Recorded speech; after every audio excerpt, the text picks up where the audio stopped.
হয় আমরা আধা ঘন্টা আগে আসি, আমাদের তো দিচ্ছে না, দিতে পারবেন না, একটু জোরে রাখো। Ticket cancel. সবাই তখন ঘুরে গেলাম, ফ্ল্যাটে চলে যাব। তখন গার্ড আমাকে ডাকছে, দিদি দিদি আসুন আসুন, দাঁড়ান আপনাদের 45 মিনিট লেট। তখন যে সবাই যে একটা মানে কতগুলো টিকিট, মানে কিছু পরম দলের আমি একটা সবাই আমরা ঠাকুরের ঘরে দিচ্ছি 40 মিনিট থাকতে লেট। তারপর আমাদের ভেতরে ঢুকিয়েছে পরে আমাদের ওয়েট হয়ে গেছে বেশি, মানুষের যে যে কজন আছি তার থেকে ওয়েট হয়ে গেছে বেশি। তখন দিদিটাকে বললো যে ইয়ে থাকে যে দিদিরা বললো যে দিদি আপনাদের তো ওয়েটটা বেশি হয়ে গেছে, দেওয়া যায় না কিন্তু এরকম, কিন্তু আমি দিয়ে দিচ্ছি, আপনারা রেডি করে যাবেন। এটাও ঠাকুরেরই বলে, একদম যে জন্তু প্রমাণ। তারপরে বাড়িতে আসলাম, এলো আমাদের ঠাকুর যা করেন মঙ্গলের জন্য করেন। আমি একটা ঘটনা পেয়েছি মোবাইলে, যে একটা একটা ঋত্বিক একজনকে খুব বুঝাচ্ছে দীক্ষা নেওয়ার জন্য। তখন কইল এত করো না, আমার বুঝাই গেছে আমি দীক্ষাটা নিয়েই নিই।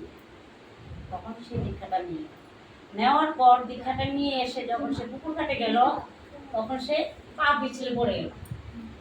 তখন সে ভাবলো আজকে দীক্ষা নিলাম, আজকেই পা পিছলে পড়ে গেলাম, ব্যাপারটা কি। তখন পাটা পেটিস করে আইলো, আসার পর তারপর ঋত্বিক দেবতাকে একদম গালমন্দ করছে, যেমন কেন দীক্ষা দিয়েছ, পাটা তো ভেঙে গেল, পাটা প্লাস্টার করছে, এখন তো আমি বিছানায় শুয়ে পড়বো, সবাই এসেছে ওকে দেখতে।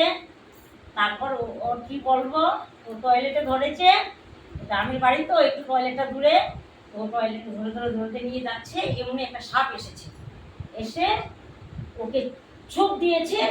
ছোপটা যে দিয়েছে ওর ডেন্টিস্টটাতে লেগেছে, ডেন্টিস্টটাতে লেগেছে, ওর গায়ে লাগেনি। যে তাই ঠাকুর যা করে মঙ্গলের জন্য করে, কিন্তু ওর পাটা ভেঙেছে কিন্তু ওর মঙ্গলের জন্য। তখন ঠাকুর বাড়ি তুমি গিয়ে একদম ঠাকুরের চরণে পড়লে, ঠাকুর আজকে তখন মরিয়ে যেতাম, আমার পাটাও ভাঙলো, ডেন্টিস্টটাও লাগালাম, সাপে কাম থেকে বেঁচে গেলাম। তাই ঠাকুরের দয়া আমাদের প্রত্যেকের মধ্যে আছে। আমি তো ঠাকুরের দয়া পেয়েছি, আপনারাও সবাই ইষ্টবিধি করবেন, সবাই তো করেন জানি, মন প্রাণ দিয়ে একদম ঠাকুরকে ভালোবাসবেন।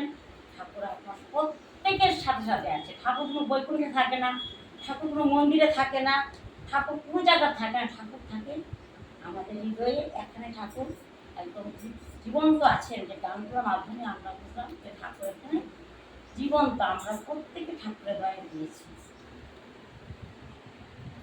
আমার আলোচনা শেষ করলাম, কি পরিস্থিতি হলো জানি না।